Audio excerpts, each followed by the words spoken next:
பிளாக்ல தானே ticket with பணம் வாங்குனீங்க அப்படின்னு கேட்டா ஒரு குரூப் என்ன சொல்லுதுன்னா, இருங்க நீங்க என்ன சொல்ல வரீங்க எனக்கு தெரியும். அவர் ஏன் பிளாக்ல டிக்கெட் வித்தாரு, எவனோ வித்தான் அப்படின்னு. எல்லா சினிமாக்காரர்களும் அந்த வேலையை செய்வாங்க. ஆனால் உங்ககிட்ட அதிகாரம் இருக்கிறது, உங்ககிட்ட பலம் இருக்கிறது, உங்ககிட்ட எல்லா விதமும் நீங்க வச்சிருக்கீங்க. ஒரு ஹீரோ சொன்னா தியேட்டர் விநியோகஸ்தர்ல இருந்து எல்லாம் கேட்பாங்க.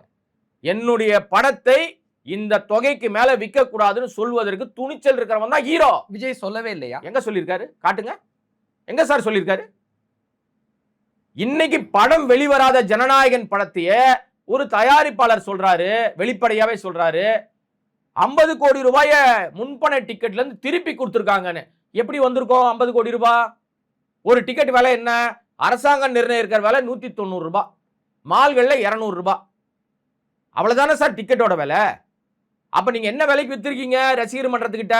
நாம விசாரிச்ச வகையில 800 ரூபாயில ஆரம்பிச்சு 3000 ரூபாய் வரைக்கும் வித்திருக்கீங்க. நீங்க யோகியமா? ஊழல் ஊற்றுக்கண் எங்க தொடங்குது? இங்க இருந்து தான் தொடங்குது. நீ அடுத்தவனை சொல்லலாமா? எனக்கு கண்ணாடி முன்னாடி பார்த்து நின்னுகிட்டு முதல்ல பேசணும். அதுதான் உண்மையை சொல்லுங்க. விஜய் ஊழல்வாதின்னு சொல்றீங்களா? புலி படத்துல 15 கோடி மறைச்சிட்டாரு, டிக்கெட்டை பிளாக்ல விற்கிறதுக்கு ஊக்குவிச்சிட்டாரு மறைமுகமா அப்படிலாம் சொன்னீங்களா? வேற என்னென்ன குற்றச்சாட்டெல்லாம் நீங்க முன் வைக்கிறீங்க? வருமான வரித்துறை ரெய்டு நடத்துச்சு இல்லையா? மாஸ்டர் படத்தப்ப குற்றவாளி மாதிரி உன்னை கூட்டு வந்தாங்கல்ல. நீ நேர்மையான ஆள் தானே? பகிரங்கமா கேட்கிறேன், நேர்மையான ஆள் தானே? அந்த ரெய்டுல உன் வீட்டுல இருந்து என்ன எடுத்தாங்கன்னு நீயும் சொல்லல, என்ன எடுத்தாங்கன்னு வருமான வரித்துறையும் சொல்லல. இன்னைக்கு வரைக்கும் நம்ம பேசிக்கிட்டு இருக்க இன்னைக்கு வரைக்கும். அது நடந்து எத்தனை வருஷம் ஆச்சு?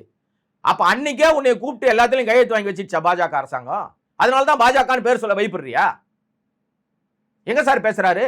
அந்த ரெய்டுல முக்கியமான அதிகாரியா அந்த அருண்ராஜ் ஐஆர்எஸ் வேலையை விட்டுட்டு உங்ககிட்ட வந்து நின்ட்டாரு. இன்னைக்கு அவர் தான் ஊடகத்தை சந்திக்கிறாரு, அடிக்கடி அவர் தான் பேசுறாரு.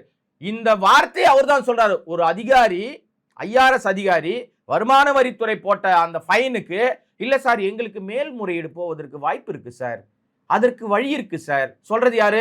அரசாங்கத்தை ஏமாத்துறதுக்கு வழி சொல்லி கொடுக்கிற இடத்துல ஒரு அதிகாரியா இருந்து நீ எல்லாம் ஒரு அதிகாரி, நாசமா போற அதிகாரி. இப்படி நீ வந்து மக்களை வந்து ஏமாத்துறீங்கல்ல. மக்களுக்காகத்தான் அதிகாரிகள் வேலை செய்யணும். நீ உன் கிளைண்ட்டை காப்பாத்துறதுக்கு அப்புறம் நீ யாரு? நீ